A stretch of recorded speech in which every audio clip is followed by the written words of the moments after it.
Krishtianuni hech qachon soqolli ko'rmaganligimizning sababi juda oddiy va sizni hayratda qoldirishi mumkin. Qaysi yil bo'lmasin, Krishtianu har doim toza qirilgan bo'ladi.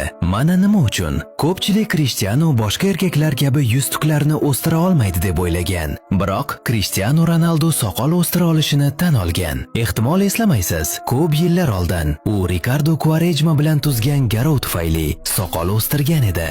O'sha kuni u har doimgidek benuqson ko'rinish uchun soqol oldi, ammo Ricardo Quaresma unga qiyinchilik tashladi. U o'sha yilgi jahon chempionatidan oldin soqol o'stira olmaydi. Krishtianu Ronaldu o'shanda bizni o'zining yangi ko'rinishi bilan hayratda qoldirgan edi. Lekin endi uni bunday holatda ko'rmaymiz. Ehtimol bu biz uni soqolli ko'rgan birinchi va oxirgi marta bo'lishi mumkin.